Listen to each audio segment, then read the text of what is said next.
शाळेत वारीबद्दल निबंध लिहायचा आहे म्हणून आपला ज्ञानसेवा प्रतिष्ठानचा युवा कार्यकर्ता शौनक आणि त्याची आजी यांच्यात सुंदर असा एक संवाद उलगडलाय. पाहूया बरं काय म्हणतात दोघे जण या आपल्या वारीबद्दल. आजी, हा ना पंढरीची वारी या विषयावर एक निबंध द्यायचा आहे. बर, मला जरा मदत करशील का? करीन की. काय रडलंय तुला? आजी, वारीत सगळे लोक टाळ वाजवतात, मृदुंग वाजवतात, काहींच्या हातात वीणा असते, बायका डोक्यावर तुळशीचा रोग घेतात. हे सगळं कशासाठी? अरे, वारीतली ना प्रत्येक गोष्ट काहीतरी शिकवते बरं का आपल्याला. आजी, टाळ अभंग म्हणायला ना, तू वाजवतेस तसं बरोबर ना? बरोबर.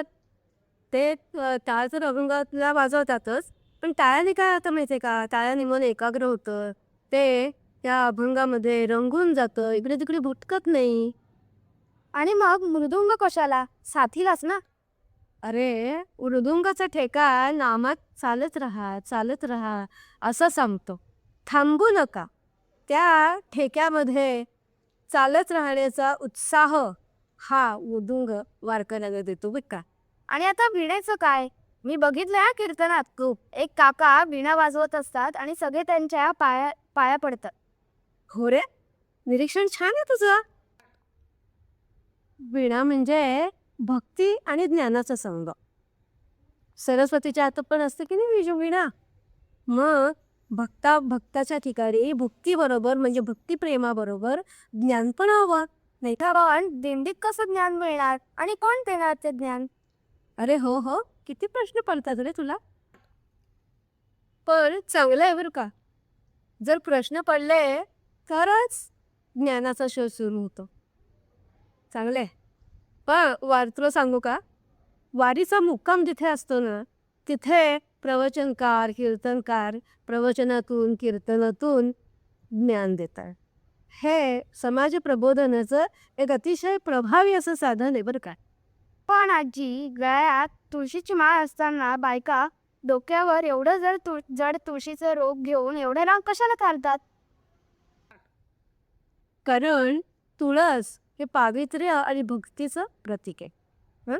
तुळस तुळशीच्या ठिकाणी लक्ष्मीचा निवास असतो आणि तुळशीच्या ठिकाणचं पावित्र्य आपल्याही अंतःकरणात उतरावं म्हणून वारकरी रोज तिला वंदन करतात आणि मग प्रवासाला निघतात. आजी, डोक्यावर तुळस म्हणजे काय माहिती का? डोक्यावर तुळस म्हणजे डोक्यातले आपले विचार हे नेहमी पवित्र असले पाहिजे याची आठवण. आजी किती छान समजवलंस तू. मला सगळं कळलं. आत्तापर्यंत फक्त वारीचे मी मोबाईलवर व्हिडिओ बघितले नाही, पण खरा अर्थ आज कळला. म्हणजे वारी म्हणजे फक्त पायी चालणं नाही, तर बऱ्याच काही गोष्टी शिकणं, जसं की देवाची भक्ती, एकाग्रता, एकजूट, पावित्र्य, ज्ञान. बरोबर ना? अगदी बरोबर. अगदी बरोबर. संत म्हणूनच तर म्हणतात, काय म्हणतात, माझ्या जीवीचे आवडी,